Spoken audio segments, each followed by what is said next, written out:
জন্মের পূর্বেই যে 4 বিষয়ের ফায়সালা হয়ে যায়।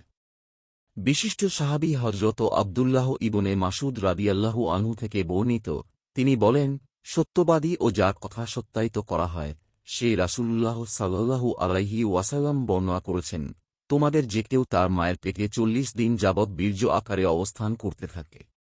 তারপর তা 40 দিন পরে জমাটবদ্ধ রক্তটুকরোতে পরিণত হয়। এরপর 40 দিন পরে গোশতের টুকরোর মতো হয়। এরপরে তার কাছে ফেরেশতা আগমন করে। ফেরেশতা তার মধ্যে রূহ ফুঁক দেন, স্থাপন করেন। তখন ওই ব্যক্তির জন্য 4টি বিষয় লিখে রাখার নির্দেশ প্রদান করা হয়। সেগুলো হল: 1 তার রিজিক, 2 তার মৃত্যু, 3 তার আমল এবং 4 পাপী নাকি সফলকাম। সেই সত্তার শপথ করে বলছি, যিনি ব্যতীত আর কোনো সত্যবাদী ইলাহ নেই, তোমাদের কেউ কেউ জান্নাতীদের মতো আমল করতে থাকবে, এবং তার ও জান্নাতের মাঝে মাত্র 1 হাত ব্যবধান থাকে।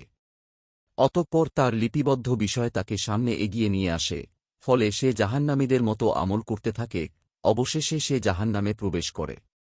আর তোমাদের মধ্যে কেউ জাহান্নামীদের মতো আমল করে, এবং তার ও জাহান্নামের মাঝে মাত্র 1 হাত ব্যবধান থাকে। অতঃপর সে তাকদীরের লিখন অনুযায়ী সামনে এগিয়ে যায়, এবং সে জান্নাতীদের মতো আমল করতে থাকে, অবশেষে সে জান্নাতে প্রবেশ করে। সহিহ বুখারী, হাদিস 3208, সহিহ মুসলিম, হাদিস 6723, মুসনাদে আহমাদ, হাদিস 3934। শিক্ষা ও বিধান। 1 মানুষের সৃষ্টি আল্লাহর নির্ধারিত পর্যায়ক্রমে সম্পন্ন হয়। মাতৃগর্ভে মানুষের সৃষ্টি ধাপে ধাপে, নুতফা, বীর্য, আলাকা, জমাট রক্ত, মুদগাহ, গোশতের টুকরা, এভাবে আল্লাহর নির্ধারিত নিয়মে সম্পন্ন হয়।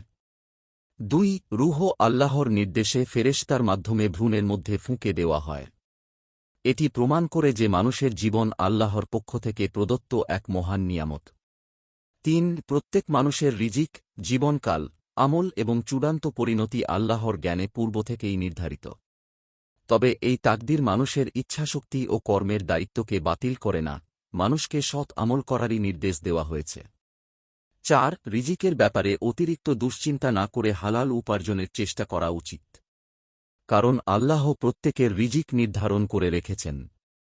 5 মৃত্যুর সময় ও আজু নির্ধারিত, তাই মৃত্যু সম্পর্কে সচেতন থেকে সর্বদা নেক আমলের প্রস্তুতি নেওয়া উচিত। 6 আমলের ওপর শেষ পরিণতি নির্ভর করে, তাই শুধু দীর্ঘদিনের ইবাদতই যথেষ্ট নয়, জীবনের শেষ পর্যন্ত ঈমান ও নেক আমলের ওপর অবিচল থাকা জরুরি। 7 কোনো ব্যক্তির পরিণতি সম্পর্কে নিশ্চিত মন্তব্য করা উচিত নয়, কেননা বাহ্যিক আমল দেখে কাউকে নিশ্চিত জান্নাতি বা জাহান্নামী বলা ইসলামী আদবের পরিপন্থী। আল্লাহ তাআলা আমাদের সবাইকে ঈমানের ওপর অটল রেখে উত্তম পরিণতি দান করুন। আমিন। আপনার একটি শেয়ার হয়তো কারো জীবন বদলে দিতে পারে। সাদকায়ে জারিয়া সওয়াব পেতে ভিডিওটি শেয়ার করুন। সোর্স: ইসলামী জীবন, কালের কণ্ঠ।